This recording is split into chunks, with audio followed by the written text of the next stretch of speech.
तीन फंडामेंटल बात हम लोग कह रहे हैं।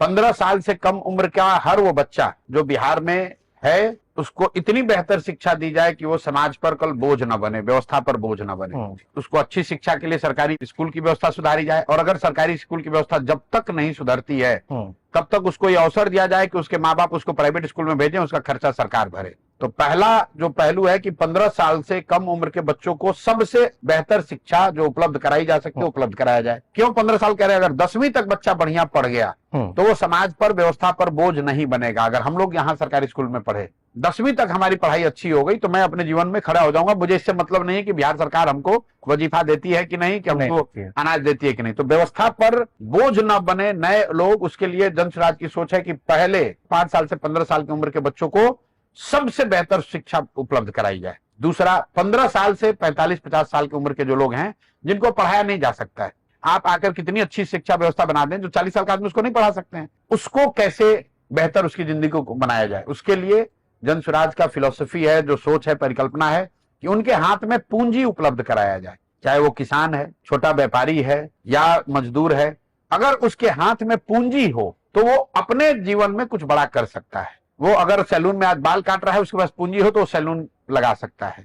अगर वो किसान है, उसको पूंजी हो तो अपने खेत में पंपिंग सेट लगाकर सिंचाई की व्यवस्था कर सकता है। अगर वो छोटा दुकानदौरी करने वाला आदमी है, उसको पूंजी हो तो अपना बड़ा दुकान कर सकता है। और जो बूढ़े लोग हैं उनको कम से कम 2000 रुपया मिले, ताकि वो बेसिक जीने खाने का व्यवस्था कर सके, जिनको बिहार में सिर्फ अभी 400 रुपया मिलता है। अब आपका सवाल हो कि शिक्षा कैसे सुधारिएगा, पूंजी कैसे दीजिएगा, ये 2000 रुपया कैसे दीजिएगा। शिक्षा सुधारने का मैंने आपको बताया कि बिहार में शिक्षा की व्यवस्था सुधारने में करीब 10 बरस लगेंगे। मैं उनमें से नहीं हूं जो कहता है कि मैं कल आऊंगा कल सुधार दूंगा। अच्छी बात है, इतनी स्पष्टता है। 10 बरस लगेंगे। और उसका मॉडल जो है कि बिहार में हम लोगों ने देखा है, नेतरहाट एक विद्यालय होता था जो सरकारी विद्यालय है। एक नेतरहाट से 1500 से ज्यादा IAS IPS आज बने हुए, तो सरकारी स्कूल है। अगर नेतरहाट जैसा विद्यालय हर प्रखंड में 5 बना दिया जाए तो बहुत हद तक ये संभव है कि अच्छी शिक्षा व्यवस्था उसके इर्द गिर्द खड़ी की जा सकती। और ये बनाने का जो सरकार के पास पैसा है, हम लोग 500 विद्यालय हर साल बना सकते हैं, इससे ज्यादा नहीं बना पाएंगे, क्यों? उतना पैसा ही नहीं है। अगर हम 500 विद्यालय भी हर साल बनाएंगे तो अगले 10 साल में 5000 विद्यालय बना देंगे, जिससे कि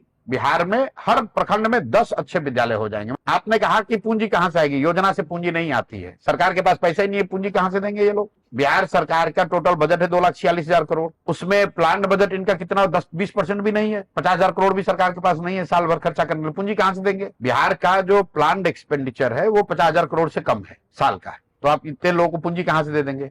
पूंजी आपको बैंकों से दिलाएंगे। बैंक जो है वो बिहार से हर साल करीब करीब 2 से 2.5 लाख करोड़ रुपया ट्रांसफर करते हैं दूसरे राज्यों में। ये पैसा बिहार के लोगों का पैसा है। एक रेशियो होता है RBI का जिसको कहते हैं CD रेशियो, जो ये बताता है कि बिहार के लोग कितना पैसा बैंकों में पैसा जमा कर रहे हैं और उसके एवज में कितना पैसा बैंक यहाँ लोन के तौर पर, पूंजी के तौर पर लोगों को दे रहा है। देश के स्तर पर यह आंकड़ा 70 से 75% होता है। मतलब देश भर में जितने लोग पैसा जमा करते हैं बैंक में, उसका 70 से 75% पैसा बैंक वापस ऋण के तौर पर आपको देता है, घर बनाने के लिए, गाड़ी लेने के लिए, बिजनेस करने के लिए, जो भी आप काम करना चाहते हैं, पढ़ाई करने के लिए। बिहार में यह आंकड़ा है 40%। मतलब बिहार के लोग जो पैसा जमा करते हैं बैंक में, उसके एवज में बिहार के बैंक सिर्फ 40% लोन देते हैं। इसका असर क्या होता है? इसका असर यह है कि 1990 से पिछले वित्तीय वर्ष तक बिहार से बैंकों ने 26 लाख करोड़ रुपया ट्रांसफर किया दूसरे राज्यों में। 26 लाख करोड़ रुपया, ये टाटा बिरला का पैसा नहीं है, किसी उद्योगपति का पैसा नहीं है, बिहार की आम जनता, ये बिहार की आम जनता का पैसा है। ये पैसा गया कहां? ये पैसा गया गुजरात,